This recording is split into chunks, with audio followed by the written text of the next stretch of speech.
Hello दोस्तों, आज फिर से आपके अपने YouTube channel good education by Kamal Singh Yadav पर आपका स्वागत है। और आज हम फिर से आप लोगों के साथ एक फिजिक्स के टॉपिक, मोस्ट इम्पॉर्टेंट टॉपिक के साथ डिस्कस करेंगे, जो कि हमारे पास आज टॉपिक है फ्रिंज की चौड़ाई का व्यंजक प्राप्त करना। ठीक है, हम फ्रिंज की चौड़ाई का व्यंजक कैसे प्राप्त करेंगे, जो कि हम चित्र इधर बना दिए हैं। इस चित्र को आप लोग देखिए, ठीक है, और इसमें कुछ हमें अभी बनाना भी है। देखिए यहाँ अगर बात की जाए हमारे पास तो S1 S2 और S, ठीक है, और XY और Q R O O1 ऐसे करके हमारे पास दिया हुआ है। ठीक है, अब इसमें हम बात कर लेते हैं यस हमारे पास क्या है और हमारे पास x और y हमारे पास क्या है। ठीक है, तो x y की यदि बात करें हम पहले आप लोगों को समझा देते हैं, उसके बाद बोर्ड में लिख देंगे, उसके बाद आप लोग चाहे स्क्रीनशॉट ले लीजिएगा या लिख लीजिएगा। ठीक है, तो हम पहले इसको समझाते हैं। ठीक है, यहाँ हमारे पास क्या है, यस से क्या होता है, यस एक स्लिट है। क्या है, यस एक स्लिट है, जहां से क्या होता है, जहां से एक वर्णी प्रकाश पुंज क्या होता है, जहां से एक वर्णी प्रकाश पुंज को प्रकाशित किया जाता है। क्या किया जाता है, प्रकाशित किया जाता है। यहां से क्या किया जाता है, इसको प्रकाशित किया जाता है, या प्रकाश इधर से हमको दिया जाता है। ठीक है, यस के समांतर ही S1 और S2 क्या किया गया है, यस के समांतर ही S1 और S2 क्या कर लिया गया, 2 पॉइंट ले लिया गया है, या 2 स्लिट और ले ली गई। क्या कर लिया गया है, 2 स्लिट ले ली गई हैं, यानी कि S1 और S2। ठीक है, अब यहाँ पास हमारे पास है क्या, S1 S2 के बीच की दूरी टोटल कितना दिया हुआ है, स्मॉल d दिया हुआ है। कितना दिया हुआ है, S1 और S2 के बीच, आराम से क्लियर कर लीजिएगा। ठीक है, S1 और S2 के बीच की दूरी कितना दिया है, हमारे पास d दिया है, स्मॉल d दिया है। यदि हम बात करें इसका S1 और S2 का मिड पॉइंट कितना है, O1 है। कितना है, O1 है। अब यहाँ से बात कर लेते हैं S1 और O1 के बीच की दूरी हमारे पास कितनी होगी। यदि टोटल डिस्टेंस S1 और S2 के बीच की दूरी स्मॉल d है, तो यहाँ से S1 से O1 की दूरी कितनी होगी, d/2। कितना हो जाएगा, d/2। सेम यहाँ भी हो जाएगी, ये इसकी डिस्टेंस कितनी हो जाएगी, d/2। अब यहाँ देखेंगे अगर d/2 को ऐड करते हैं तो कितना आएगा, स्मॉल d हमारे पास आएगा। ठीक है, ये क्लियर हो गया। अब S1 और S2 के समांतर क्या होगा, S1 और Q भी तो होगा, Q और R भी इसी के समांतर होगा। यानी कि अगर हमारे पास S1 और O1 की डिस्टेंस कितनी है, d/2 है, तो Q और O की डिस्टेंस कितनी होगी, d/2 होगी। यहाँ इसी तरह क्या हो जाएगा, O1 और S2 के बीच की दूरी कितनी है, d/2, तो इसी के समांतर क्या है, O और R की डिस्टेंस कितनी हो जाएगी, d/2।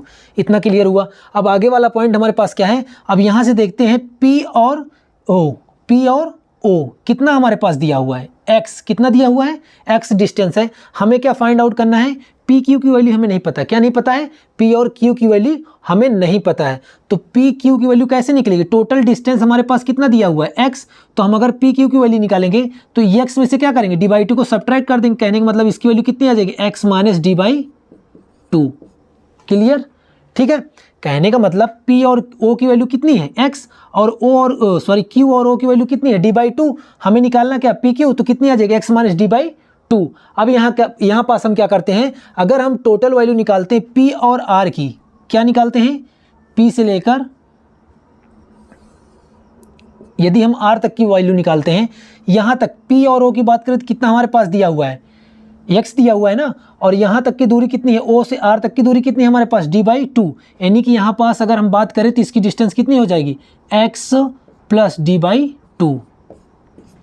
कहाँ से, P से R तक की वैल्यू कितनी होगी, X + d/2। ठीक है, अब यहाँ हमारे पास इतना सारा कुछ हो चुका है, मतलब चित्र में हमारा जितना भी था डायग्राम में हमने बना दिया इतना। अब हम क्या करेंगे, इसकी थ्योरी लिखेंगे। कहाँ से, इसी चित्र से हम क्या करेंगे, थ्योरी लिखेंगे। ठीक है, तो यहाँ पर हम क्या करेंगे, हमने थ्योरी यहाँ पास लिख दी है इसी से बनाकर। ठीक है, आप लोग भी क्या करिएगा, एक बार चित्र को अच्छे से बना लीजिएगा, इसको समझ लीजिएगा। सारी कुछ परिभाषाएं मैंने क्या किया, या इसका जो डेरिवेशन है, इसकी जो थ्योरी का डेरिवेशन है, मैंने इसी से समझ के लिख दिया है। ठीक है, और टाइम थोड़ा सा बचाने के लिए, क्योंकि वीडियो थोड़ा लंबा हो जाएगा, इसलिए मैंने क्या किया, इसको यहाँ चित्र से मैंने समझ कर लिख दिया, और मैं आपको समझा दे रहा हूँ, आप लोग भी समझ लीजिएगा, इसी से आराम से लिख लेंगे, कोई दिक्कत नहीं होगी। ठीक है, अब यहाँ पर करेंगे क्या, हम यहाँ पर फिर से हम समझेंगे, आपको लोगों को समझा देते हैं। हम जब चित्र बना लेंगे कंप्लीट हालत पे, तो फिर हम करना क्या है, यहाँ पर हम लिखेंगे, माना S एक स्लिट है। यस मैंने क्या बताया था, S एक क्या है, स्लिट है, जिससे क्या किया जा रहा है, प्रकाश, ठीक है, प्रकाश प्रवाहित किया जा रहा है यहाँ से। यानी माना S एक स्लिट है, जहाँ से एक वर्णी प्रकाश पुंज को प्रकाशित किया जाता है, ठीक है। यस कहाँ है हमारे पास, एस के समांतर S1 व S2 दो स्लिटें हैं। क्या है, S1 व S2 क्या है, दो, S1 और S2 हमारे पास क्या है, दो स्लिटें दी हुई है, जिसमें कैपिटल D दूरी पर कितना है, दो स्लिटें हैं जिसमें कैपिटल D दूरी पर एक पर्दा XY है। पर्दा हमारा क्या होगा, यहाँ से लगा हुआ है ना पर्दा XY, इसे हम क्या बोलेंगे, पर्दा।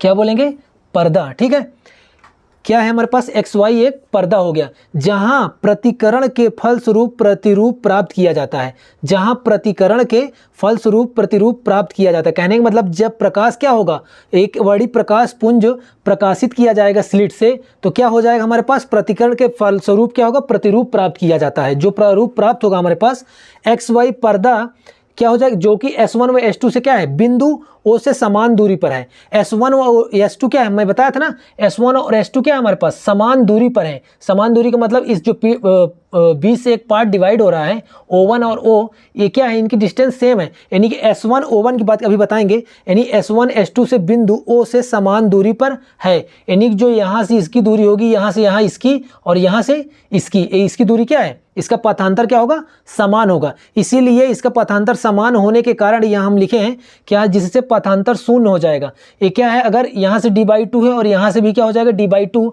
अगर इसको हम घटाएंगे तो कितना आ जाएगा, d/2 माइनस d/2, यानी कि 0 आ जाएगा। कितना आ जाएगा, 0 आ जाएगा, जिससे पथांतर क्या हो जाएगा, शून्य हो जाता है। पथांतर क्या हो जाता है, शून्य हो जाता है। और पथांतर शून्य होने की वजह से क्या हो जाएगा, और बिंदु O पर तीव्रता सबसे अधिक हो जाएगी। कब, जब पथांतर शून्य हो जाएगा तब। क्लियर। अब यहाँ पर हो जाएगा S1P, S1 और क्या हो जाएगा P, S1P S2P से कुछ ना कुछ अलग दूरियों पर ही है। ठीक है, S1P और S2P क्या है, कुछ ना कुछ अलग दूरियों पर ही XY पर एक बिंदु P है। ठीक है, ये जो बिंदु P हमारा है, S1 S2 थोड़ा सा कुछ ना कुछ अलग है, क्योंकि ये यहाँ पास है और यहाँ पास है, तो इससे क्या होगा, कुछ ना कुछ अलग दूरियों पर है S1 और S2 से बिंदु P। ठीक है, यहाँ पर हो जाएगा, जो कि पर्दे किस पर है, पर्दा XY पर है, एक बिंदु P है, जहाँ पर हम पथांतर निकालेंगे। पथांतर कहाँ निकालेंगे, बिंदु P पर निकालेंगे। जहाँ अधिक वाले से क्या करेंगे, अधिक वाले पथांतर से कम वाले, अधिक वाले से हम क्या करेंगे, कम वाले को घटा देंगे, तो क्या आ जाएगा हमारे पास, पथांतर आ जाएगा। यानी कि अधिक वाला क्या होगा, S2P, ये अधिक दिख रहा है ना, S2P हमारे पास अधिक है और S1P क्या है, कम है, यानी S2P में से क्या करेंगे हम, S1P को घटा देंगे, जिससे हमारा क्या प्राप्त हो जाएगा, पथांतर। क्या प्राप्त होगा, पथांतर। ये अभी कैलकुलेटिव है, जो कैलकुलेटिंग वाला पार्ट है उसको हम, इसको थ्योरी आप लोग कर लीजिएगा, उसके बाद हम कैलकुलेटिंग वाला पार्ट इसके जस्ट तुरंत बात करवाते हैं। ठीक है, फिर यहाँ क्या हो जाएगा, S1Q तथा S2R की दूरी D है। क्या है, S1Q S2R, इनके दोनों के बीच की दूरी कितना है हमारे पास, कैपिटल D, ये लिखा हुआ है ना, क्या है, कैपिटल D। S1 व S2 के बीच की दूरी स्मॉल d है। S1 और S2 के बीच की दूरी कितना दी हुई है, स्मॉल d, जो बीच से डिवाइड हो रहा है, मिड पॉइंट O1 बन रहा है, इसलिए इसकी पार्ट में डिवाइड हो जाने की वजह से S1 O1 की डिस्टेंस कितनी हो गई, यहाँ लिखा हुआ है, यानी कि S1 व S2 के बीच की दूरी d है, और S1 O1 यानी कि S1 O1 कितनी डिस्टेंस है इसकी, d/2, तथा O1 S2 की वैल्यू कितनी है, S2 O1 की वैल्यू हो जाएगी d/2। कहने का मतलब दोनों को d को क्या कर दिया है, आधे आधे हाफ पार्ट में डिवाइड कर दिया। ठीक है, अब इसके बाद हम कैलकुलेटिंग पार्ट को बात कर लेते हैं, इसको हम रफ करके। ठीक है, आप लोग स्क्रीनशॉट लेना चाहते हैं तो स्क्रीनशॉट ले सकते हैं। ठीक है, थ्योरी वाला पार्ट हमारा खत्म हो चुका है, तो अब इसमें हम क्या कर लेते हैं, कैलकुलेटिंग पार्ट हमारा जो है, ठीक है, जिससे हम निकालेंगे, इसका निगमन करेंगे, यानी व्यंजक प्राप्त करेंगे, किसका, फ्रिंज की चौड़ाई का। तो यहाँ आ जाते हैं, अब हम देखते हैं कैलकुलेटिंग वाला पार्ट हमारा क्या है। अगर हम देखें S1QP, तो हमें क्या दिख रहा है, ट्राइंगल दिख रहा है, यानी त्रिभुज दिख रहा है, S1QP। इसको क्या करेंगे, त्रिभुज S1PQ, ठीक है, S1PQ ले लेते हैं या S1QP ले लेते हैं, इससे कोई फर्क नहीं पड़ने वाला। S1QP, पाइथागोरस प्रमेय से। ठीक है, अब इसमें क्या करेंगे, पाइथागोरस प्रमेय होती क्या है, हमारे पास एक सूत्र होता है, क्या होता है, सूत्र होता है, जो कि होता है कर्ण का स्क्वायर इक्वल टू आधार का स्क्वायर प्लस लंब का स्क्वायर। ठीक है, अब क्वेश्चन में चलते हैं। अगर देखेंगे ट्राइंगल कौन सा दिख रहा है, S1QP, इसके अगर लंब की बात करें तो क्या होगा, PQ, लंब कितना होगा, PQ, आधार क्या होगा, S1Q, आधार कितना होगा S1Q, और कर्ण की बात करें तो क्या होगा S1P। कहने का मतलब यहाँ पास हो जाएगा S1P का होल स्क्वायर इक्वल टू आधार कितना था S1Q का होल स्क्वायर प्लस लंब की बात कर लें तो कितना है PQ का होल स्क्वायर। यहाँ पर वैल्यू रख देते हैं। S1P का मान हमें पता है क्या, S1P का मान हमें नहीं पता ना, तो S1P का होल स्क्वायर रहने दीजिए। S1Q की वैल्यू पता है, हाँ पता है। कैसे, क्योंकि S2R की वैल्यू कितनी है D, और ये आपस में क्या है सभी समांतर है या बराबर है, तो क्या हो जाएगा A भी D होगा और A भी D होगा, यानी S1Q हमारे पास कितना हो गया D, तो क्या हो जाएगा कैपिटल D का स्क्वायर प्लस PQ की बात कर लेते तो PQ क्या दिख रहा है x-d/2, यानी x-d/2 का होल स्क्वायर। इक्वेशन नंबर क्या हो जाएगा हमारे पास फर्स्ट। ठीक है, अब बात कर लेते हैं दूसरे त्रिभुज की। दूसरा त्रिभुज हमारे पास कितना है, त्रिभुज S2RP में पाइथागोरस प्रमेय से। एक क्वेश्चन आपको 5 नंबर का आने वाला है, ठीक है, इसमें कोई डाउट नहीं है। तो 5 नंबर आपका इस क्वेश्चन से क्लियर हो जाएगा, बस कॉन्सेप्ट इसका क्लियर कर लीजिएगा, और इसकी थ्योरी और न्यूमेरिकल पार्ट तो बहुत ही इजी है। देख लीजिए आप लोग कितना आसानी से मैं कर रहा हूँ इसको, ठीक है। एक बार क्लियर कर लेंगे, आराम से डायग्राम बना लीजिएगा, उसके बाद इससे समझ कर इसकी थ्योरी लिख लीजिएगा, और वैसे इसको न्यूमेरिकल नॉर्मली करना है, ठीक है। अब यहाँ करना क्या है, S2RP हमारे पास ट्राइंगल कितना है S2RP। फिर से हम क्या करेंगे, यही सूत्र लगाएंगे। हम सूत्र यहाँ ना लिख कर लिखेंगे, कर्ण का स्क्वायर यानी कर्ण हमारे पास क्या हो जाएगा S2P, कितना हो जाएगा S2P का क्या हो जाएगा होल स्क्वायर इक्वल टू हमारे पास क्या हो जाएगा आधार कितना होगा S2R, यानी कितना हो जाएगा S2R का होल स्क्वायर प्लस फिर किसकी बात कर लेते हैं लंब की, तो लंब कितना हो जाएगा PR का होल स्क्वायर। S2P की बात करें क्या हमें पता है, नहीं पता है या नो ने हमारे लिए, तो S2P का क्या करने देते हैं, इसका होल स्क्वायर रहने देते हैं। S2R का होल स्क्वायर, S2R कितना है, ये कितना हो जाएगा D का स्क्वायर हो जाएगा हमारे पास, प्लस PR की बात कर लेते हैं तो PR हमारे पास टोटल कितना दिया, ए वैल्यू हमने फाइंड आउट किया ना x+d/2, तो हमारे पास कितना हो जाएगा x+d/2 का whole square. Equation number second. अब अभी हमने बताया था थ्योरी जब करवा रहे थे, पथांतर कब निकलेगा, बड़े वाले में से यानी अधिक वाले में से कम वाले को घटा देंगे तो क्या निकलेगा पथांतर, यानी कि S2P का होल स्क्वायर सब्ट्रैक्ट S1P का होल स्क्वायर कर देंगे तो क्या आ जाएगा पथांतर हमारा प्राप्त हो जाएगा। यानी कि यहाँ हम कर लेते हैं इसको इक्वेशन समीकरण, कहने का मतलब समीकरण 2 में से समीकरण 1 को घटाने पर, क्लियर, ठीक है। अब इक्वेशन 2 हमारे पास कितनी है S2P का होल स्क्वायर माइनस S1P का होल स्क्वायर। S2P कितना है हमारे पास, S2P हमारे पास यही तो है ना, यानी कि D स्क्वायर हो जाएगा प्लस x+d/2 का होल स्क्वायर कर लेते हैं, और माइनस क्या करेंगे इक्वेशन नंबर फर्स्ट क्या है हमारे पास S1P का whole square equal to D square plus x-d/2 का होल स्क्वायर। तो माइनस और इसको हम लिख लेते हैं तो D स्क्वायर हो जाएगा, ये बाहर माइनस है तो अंदर का चिन्ह बदल जाएगा, तो प्लस रहेगा तो क्या हो जाएगा यहाँ माइनस और x-d/2 का होल स्क्वायर हो जाएगा। अब इसको क्या करना पड़ेगा, हमें इसको ओपन करना पड़ेगा। आप पढ़ चुके होंगे a+b का होल स्क्वायर है तो कक्षा 8 वाली बात है, ठीक है। अब इसमें क्या करना है, सिंपल से इसको एक्सपेंड कर देंगे, ठीक है। तो यहाँ हो जाएगा D स्क्वायर हमारे पास और प्लस a+b का होल स्क्वायर दिख रहा है, यानी कि x स्क्वायर हो जाएगा और प्लस D²/4 हो जाएगा, प्लस 2ab होता है, यानी कि 2 ऑलरेडी सूत्र में होता है, यानी फार्मूले में होता है हमारे पास 2 × x × d/2, क्लियर।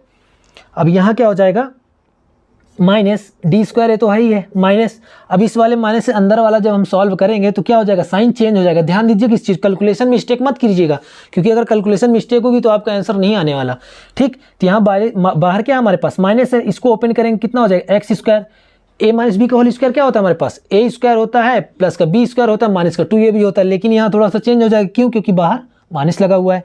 ए स्क्वायर करेंगे प्लस का बी स्क्वायर करेंगे सूत्र में, लेकिन यहाँ क्या हो जाएगा माइनस से तो क्या हो जाएगा वो माइनस हो जाएगा, यानी D स्क्वायर बाई कितना हो जाएगा 4 हो जाएगा। और जहाँ माइनस होता है माइनस 2ab होता है वहाँ पर क्या हो जाएगा प्लस, क्योंकि बाहर क्या था माइनस था, तो प्लस 2ab यानी 2 × x इंटू कितना हो जाएगा D/2, ठीक है। अब इसमें जो कट रहा है उसको हम काट देते हैं, उसके बाद हम इसको रफ करेंगे और रफ करने के बाद फिर से हम ऊपर से इसको सॉल्व करेंगे। पहले काट देते हैं जितना कट रहा है, ठीक है।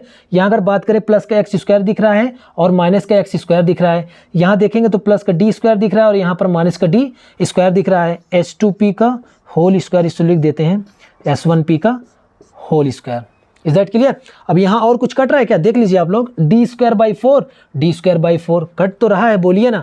यहाँ से काटेंगे 2 से 2 कट जाएगा, 2 से 2 कट जाएगा। क्या बचेगा हमारे पास? हमारे पास बचेगा एक्स डी। कहने का मतलब प्लस का एक्स डी बचेगा और प्लस का एक्स डी बचेगा। कहने का मतलब जोड़ेंगे तो कितना आ जाएगा 2xd। क्लियर? कहने का मतलब यहाँ हम लिख लेते हैं s2p का होल स्क्वायर माइनस s1p का होल स्क्वायर इक्वल टू कितना हो जाएगा एक्स डी मिलकर हो जाएगा 2xd। इक्वेशन इसको हम क्या करते हैं, अगर देखेंगे तो यहाँ एक फार्मूला जो है यहाँ भी बन रहा है हमारे पास, क्या ए स्क्वायर माइनस बी का होल स्क्वायर। तो ए स्क्वायर माइनस बी का होल स्क्वायर क्या होता है हमारे पास, एक कोष्टक में हो जाता है ए प्लस बी और एक में ए माइनस बी। इसको यदि हम एक्सपेंड करेंगे, यहाँ पास सॉल्व कर देते हैं इसको। यदि हम इसको एक्सपेंड करेंगे तो हो जाएगा हमारे पास क्या s2p माइनस s1p एक ब्रैकेट में और एक में हो जाएगा s2p और प्लस s1p इक्वल टू कितना हो जाएगा 2xd। यही तो है ना हमारे पास। अब यहाँ यदि हमें निकालना है क्या, पथांतर निकालना है ना। पथांतर का मतलब क्या हो जाएगा अंतर, यानी कि यहाँ निकालेंगे s2p माइनस s1p। तो इसको क्या करेंगे हम नीचे भेज देंगे, यानी 2xd अपान में कितना हो जाएगा s2p प्लस में s1p। क्लियर होगा? इक्वेशन नंबर क्या हो जाएगा हमारे पास 3rd। अभी तक हमारे पास इक्वेशन कितनी थी, इक्वेशन 2 बनी थी, तीसरी इक्वेशन बन गई है, ठीक है। ये क्या आ गया हमारे पास पथांतर। क्या आ गया पथांतर। हमारे पास इक्वेशन नंबर 3rd यहाँ पर आ गई है। अब इसके बाद यदि बिंदु P O के निकट हो तो क्या होगा, यदि बिंदु P O के निकट हो तो, जो बिंदु P है O के निकट हो तो क्या होगा हमारे पास, यहाँ हो जाएगा S1P इक्वल टू S2P।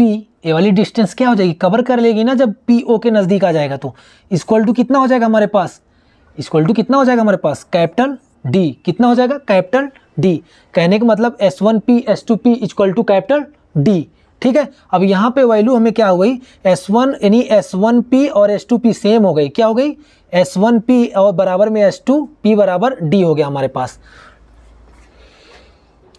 ठीक है। अब यहाँ क्या हो जाएगा हमारे पास, अगर हम निकालते हैं S1P और प्लस S2P, ठीक है, तो कितना हो जाएगा, जब दोनों सेम है तो यानी D प्लस D। यहाँ पर हम कह सकते हैं S1P plus S2P equal to हो जाएगा 2D।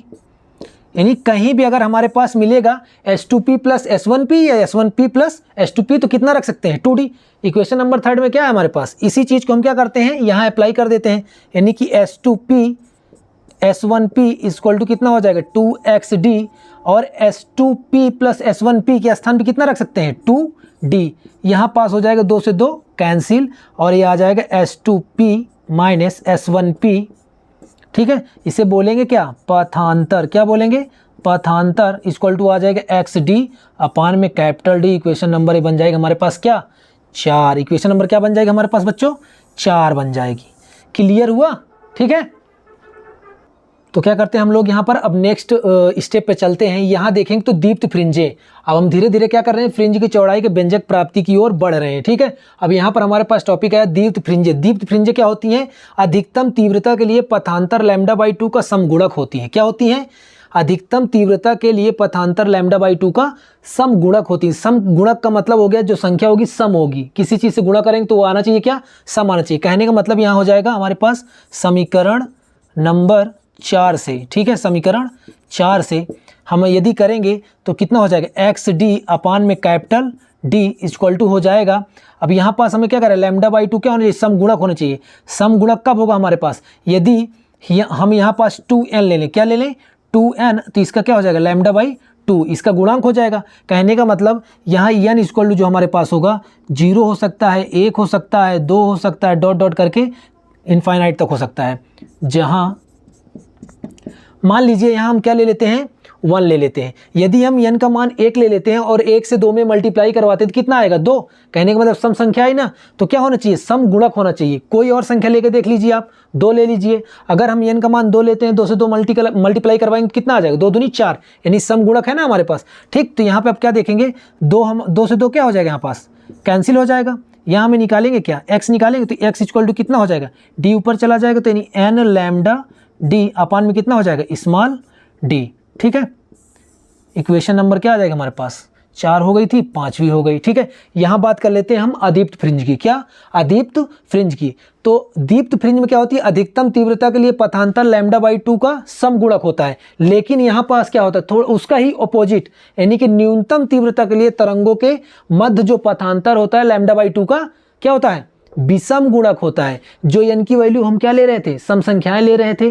ठीक है, सम संख्या का गुणक बना रहे थे या सम गुणक बना रहे थे। अब यहाँ का क्या करेंगे, हम विषम गुणक बनाएंगे। क्या करेंगे, विषम गुणक बनाएंगे। तो हम फिर क्या करेंगे, समीकरण नंबर 4 से क्या करेंगे, समीकरण नंबर 4 से, समीकरण 4 हमारे पास कितना था, एक्स डी अपान में कैपिटल D इक्वल टू कितना हो जाएगा, यहाँ पास हो जाएगा इस बार हमारे पास, यदि हम किसी सम संख्या से, किसी भी, मान लीजिए हमारे पास 4 है, ठीक है, कोई संख्या 4 ले लिए, उसमें से एक अगर हम सब्ट्रैक्ट करें क्या आएगी, विषम संख्या आएगी ना। उसी प्रकार से हमारे पास अभी तक कितना था, 2n था। यदि हम 2n क्या, एक सम गुणक था। यदि हम 2n से क्या कर देते हैं, एक अगर घटा देते हैं तो क्या आएगा, विषम संख्या आएगी ना। ठीक, यहाँ पास क्या हो जाएगा, और हमारे पास λ/2 का क्या हो जाएगा, λ/2 का गुणांक हो जाएगा, यही तो होगा ना। ठीक, उसके बाद क्या करना पड़ेगा, हमें यहाँ हमें x की वैल्यू निकालना है। क्या करना है, x की वैल्यू निकालना है। तो x की वैल्यू निकालेंगे तो क्या हो जाएगा, यहाँ पास, इधर हम साइड में कर देते हैं क्योंकि दिखेगा ना बाद में। ठीक है, यहाँ पास हो जाएगा x इक्वल टू, ठीक है, यहाँ 2n-1 इंटू लैम्डा, ठीक है, अपान में हमारे पास 2 ऑलरेडी है, और जो d वाली वैल्यू होगी किधर जाएगी, लैम्डा d हो जाएगी, और जो हमारे पास d स्मॉल d होगा वो कहाँ आ जाएगा, नीचे। इक्वेशन नंबर क्या बन जाएगी, 5 हो गई थी हमारे पास, इक्वेशन नंबर 6 बन जाएगी। क्या बन जाएगी, इक्वेशन नंबर 6 बन जाएगी। Is that clear. जहाँ n इक्वल टू कितना हो जाएगा, 1 2 3, ठीक है, ऐसे करते हुए n की वैल्यू भी यही होगी हमारे पास। ठीक, फाइनली हम क्या आ गए हैं, अब दीप्त फ्रिंज की चौड़ाई पे। ठीक है, अब दीप्त फ्रिंज की चौड़ाई जब हम निकालते हैं तो इसमें सीधा सीधा दिया हुआ है 2 क्रमागत अदीप्त फ्रिंजें क्रमशः क्या होंगी, 2 क्रमागत अदीप्त फ्रिंजें होंगी। ध्यान दीजिएगा, अगर यदि हम दीप्त फ्रिंज की चौड़ाई निकालेंगे, क्या करेंगे, दीप्त फ्रिंज की चौड़ाई निकालेंगे तो हम अदीप्त फ्रिंज लेंगे। ठीक है, क्या करेंगे, अदीप्त फ्रिंज लेंगे 2, तो उसमें क्या होगा, अधिक वाले से कम वाले को घटा देंगे तो क्या निकलेगा, पथांतर, उसी के बीच की चौड़ाई। कहने का मतलब इसको हम थोड़ा सा एक कॉन्सेप्ट आप क्लियर कर लीजिए, क्योंकि बहुत प्रॉब्लम होती है इसको सॉल्व करने में। जैसे हम बात कर लें, हमारे पास एक छोटा सा डायग्राम ले लेते हैं। ठीक है,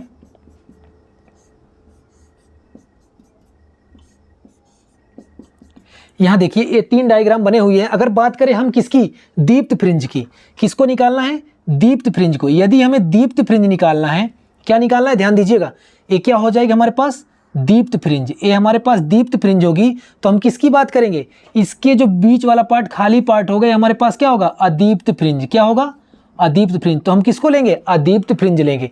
जब हमें दीप्त फ्रिंज निकालना होता है तो हम अदीप्त फ्रिंज खाली वाले स्थान को क्या करेंगे, इसको लेंगे, जो हमें दिखाई नहीं दे रहा है। फिर बात कर लेते हैं, यदि हमको क्या करना है, इन दोनों के बीच में, यदि हमें क्या करना है, इन दोनों के बीच में ये क्या हो जाएगा, अदीप्त यदि हमको निकालना है, क्या निकालना है, अदीप्त फ्रिंज यदि हमको निकालना है तो क्या करेंगे, इन दोनों की दीप्त फ्रिंज की बात कर लेंगे। कहने का मतलब जस्ट अपोजिट है। यदि हम दीप्त फ्रिंज की चौड़ाई निकालेंगे, कहने का मतलब, तो हम 2 क्रमागत अदीप्त फ्रिंज लेंगे। ठीक है, और यदि हम क्या करेंगे, अदीप्त फ्रिंज की चौड़ाई निकालेंगे तो हम क्या लेंगे, 2 क्रमागत दीप्त फ्रिंज ले लेंगे। बस सिंपल सा है और कुछ नहीं। अब यहाँ बात कर लेते हैं, यदि हम दोनों लिख लिए हैं, दीप्त फ्रिंज भी लिख लिए हैं और अदीप्त फ्रिंज भी लिख लिए हैं, तो यहाँ पास हमारे पास क्या होगा, अदीप्त फ्रिंज है। ठीक है, तो अदीप्त फ्रिंज हमारे पास xn, इसको हम क्या ले लेते हैं, पहला वाला xn ले लेते हैं। तो हमारे पास फॉर्मूला था 2n-1 इंटू कितना था, लैम्डा d अपान में कितना हो जाएगा, 2d।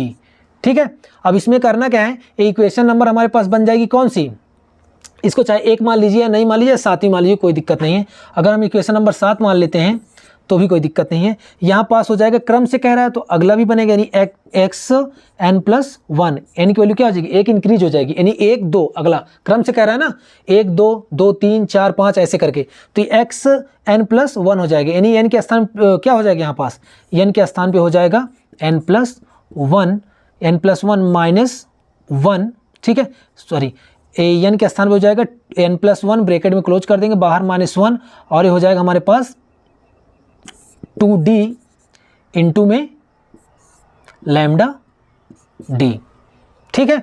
अब इसको क्या करेंगे, इसको हम थोड़ा सॉल्व कर लेते हैं, यानी कि X N plus one equal to हो जाएगा 2 से यदि हम मल्टीप्लाई कर देते 2n प्लस 2 माइनस 1 अपान में 2d, और इंटू में ही क्या हो जाएगा हमारे पास लैम्डा डी।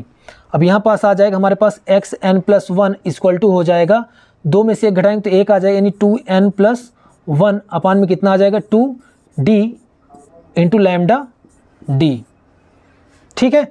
ये क्या हो जाएगा एक्स एन प्लस वन, यानी कि क्या आ जाएगा, अब हमारे पास एक्स एन आ गया, एक्स एन प्लस वन आ गया है, पथांतर हमें निकालना है। अब क्या निकालना पड़ेगा, पथांतर कैसे निकलता है, बड़े वाले से छोटे वाले को सब्ट्रैक्ट कर देते हैं तो पथांतर निकल आता है, यानी कि बड़ा वाला क्या हो जाएगा, इक्वेशन नंबर इसको हम 8 ले लेते हैं, यानी कि समीकरण 8 से 7 को घटाने पर हमारा क्या निकलेगा, पथांतर, ठीक है, यानी उनके बीच की चौड़ाई निकलेगी, क्या निकलेगी, चौड़ाई निकलेगी।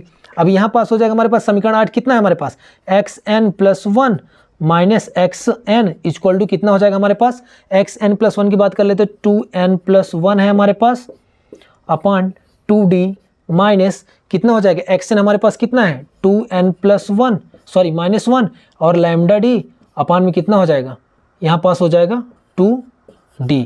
इसकी बात कर लेते हैं, यहाँ पास भी हमारे पास क्या है लैम्डा डी। अब यहाँ से कुछ कॉमन मिल रहा है, उसको हम क्या कर लेते हैं, कॉमन ले लेते हैं, यानी कि X N plus one minus x N, यहाँ पास लैम्डा डी कैपिटल डी और 2d क्या कर लेते हैं, कॉमन ले लेते हैं। बचेगा क्या हमारे पास 2n प्लस वन और माइनस 2n, इस वाले माइनस से वाला माइनस क्या हो जाएगा, प्लस हो जाएगा ना। यहाँ पास अब क्या हो जाएगा, प्लस हो जाएगा। तो हम इसको सॉल्व कर लेते हैं, इसको X N plus one minus x N equal to हो जाएगा लैम्डा डी अपान में 2d, यहाँ पास सॉल्व करेंगे तो 2n से 2n कैंसिल और 1 1 मिला के कितना हो जाएगा 2, और यहाँ पास 2 से 2 कैंसिल हो जाएगा, यानी कि फाइनली हमारे पास बचेगा क्या, इसको हम इधर लिख देते हैं, जगह नीचे कम है, ठीक है। यहाँ पास हो जाएगा हमारे पास एक्स एन प्लस वन, जो हमारे पास ये पथांतर आएगा, पथांतर या चौड़ाई को हम ब्रिथ भी कह सकते हैं, ठीक है, या चौड़ाई को हम W से भी प्रदर्शित करते हैं, कहीं कहीं किसी किताबों में तो आपको थीटा मिल जाएगा या बीटा मिल जाएगी या अल्फा मिल जाएगा, तो हम यहाँ W भी ले सकते हैं और इसको भी लिख सकते हैं, कोई दिक्कत नहीं है। तो हम यहाँ क्या कर लेते हैं, W मान के सॉल्व कर लेते हैं, क्या कर लेते हैं, W ले लेते हैं, W या बीटा कुछ भी ले सकते हैं, कोई दिक्कत नहीं, आप किताब में कुछ भी हो सकता है, W डैश भी कहीं कहीं ले लेते हैं, ठीक है। तो W बराबर हम इसको कर देते हैं, कितना आ जाएगा हमारे पास लैम्डा डी अपान में स्मॉल डी, ये क्या आ जाएगी, दीप्त फ्रिंज की चौड़ाई आ जाएगी, ठीक है। दीप्त फ्रिंज की हमारी चौड़ाई आ चुकी है। अब बात कर लेते हैं हम अदीप्त फ्रिंज की चौड़ाई, किसकी, अदीप्त फ्रिंज की चौड़ाई। इसमें क्या होता है, मैं बता चुका हूं कि दीप्त फ्रिंज और अदीप्त फ्रिंज में केवल नॉर्मल सा डिफरेंस है, ठीक है। नॉर्मल से डिफरेंस के मतलब यदि हम दीप्त फ्रिंज की चौड़ाई निकालते हैं तो यहाँ पास जो दो क्रमागत हम लेते हैं, क्या लेते हैं, जस्ट अपोजिट। अगर अदीप्त फ्रिंज की चौड़ाई निकालते हैं तो हम क्या करते हैं, दीप्त फ्रिंज लेंगे, ठीक है। और यदि हम दीप्त फ्रिंज की चौड़ाई निकालेंगे तो अदीप्त फ्रिंज लेंगे। तो हम दीप्त फ्रिंज की चौड़ाई निकाल चुके हैं, अब हम बात कर लेते हैं अदीप्त फ्रिंज की चौड़ाई। तो यहाँ पास हमारे पास हो जाएगा दो क्रमागत दीप्त फ्रिंजे। तो हमारे पास दीप्त फ्रिंज की बात कर लें तो क्या है हमारे पास, x इक्वल टू हमारे पास दिया है, यानी एक्स एन इक्वल टू हमारे पास हो जाएगा n लैम्डा डी अपान में स्मॉल डी, ठीक है। इसको इक्वेशन नंबर हम क्या कर लेते हैं, वो हमारे पास 7 और 8 हो चुका है इक्वेशन, तो हम इसको हम 9 मान लेते हैं, ठीक है। सॉल्व करने के लिए कोई ज़रूरी नहीं है इक्वेशन 9 मानना, 1 भी मान सकते हैं।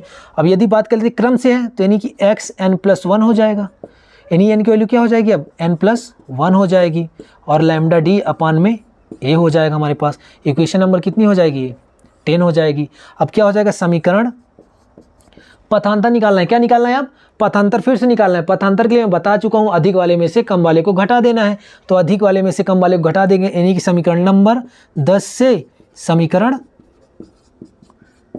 9 को क्या करेंगे, घटा देंगे, क्या करेंगे, घटा देंगे।